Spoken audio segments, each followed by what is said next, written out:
वित्त मंत्री अरुण जेटली के मुताबिक बैंकों के कर्ज में बढ़ोतरी के लिए धीमी आर्थिक गतिविधियां हैं जिम्मेदार। नई दिल्ली में सेबी के निदेशक मंडल की बैठक में वित्त मंत्री ने कहा कि विनिवेश और कृषि क्षेत्र में बढ़ोतरी के लिए सरकार उठा रही है कदम।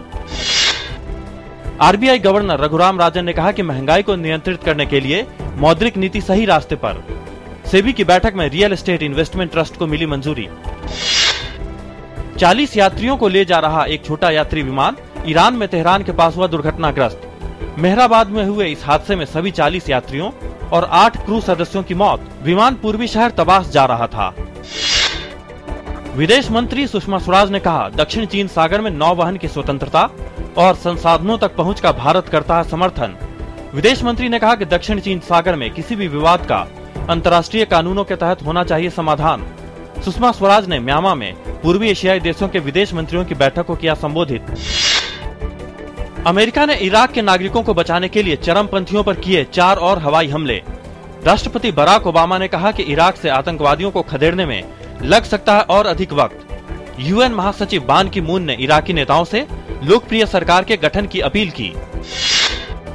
इजरायल के प्रधानमंत्री बेंजामिन नेतन्याहू ने कहा है कि उनका देश गजा में हिंसा रोकने के लिए मिस्र की मध्यस्थता में जारी शांति वार्ता में तब तक हिस्सा नहीं लेगा जब तक हमास अपने रॉकेट हमले बंद नहीं कर देता। नेतन्याहू ने कहा कि इजरायल रॉकेट हमलों के बीच शांति वार्ता नहीं कर सकता।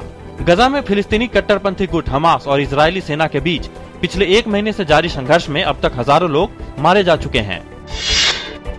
तुर्की में आज हो रहा है राष्ट्रपति पद के लिए मतदान। राष्ट्रपति पद के लिए 3 प्रत्याशी हैं चुनाव मैदान में, लेकिन सर्वेक्षणों के मुताबिक तय्यिप एर्डोगन का चुना जाना है लगभग निश्चित। तुर्की में पहली बार राष्ट्रपति पद के लिए हो रहा है प्रत्यक्ष चुनाव। विश्व स्वास्थ्य संगठन के मुताबिक इबोला वायरस की रोकथाम संबंधी टीके का क्लिनिकल ट्रायल अगले महीने से हो सकता है शुरू और 2015 तक इसके बाजार में उपलब्ध होने की संभावना। इस टीके को ब्रिटेन की ग्लैक्सोस्मिथक्लाइन कंपनी ने किया है तैयार। देश भर में हर्षोल्लास के साथ मनाया जा रहा है भाई बहन के प्रेम के प्रतीक का त्योहार रक्षाबंधन। राष्ट्रपति, उपराष्ट्रपति और प्रधानमंत्री ने दी रक्षाबंधन की शुभकामनाएं। राष्ट्रपति भवन में भी मनाया गया रक्षाबंधन का त्योहार। बच्चों ने राष्ट्रपति प्रणब मुखर्जी की कलाई पर राखी बांधी। रक्षाबंधन के मौके पर प्रधानमंत्री नरेंद्र मोदी को उनके निवास पर बच्चों ने राखी बांधी। प्रधानमंत्री को वृंदावन और वाराणसी के वृद्धाश्रमों से आई कुछ बुजुर्ग महिलाओं ने भी राखी बांधी। अल्पसंख्यक मामलों की मंत्री नजमा हेपतुल्ला और साध्वी रितंबरा ने भी पीएम को राखी बांधी और उनकी लंबी उम्र की दुआएं की।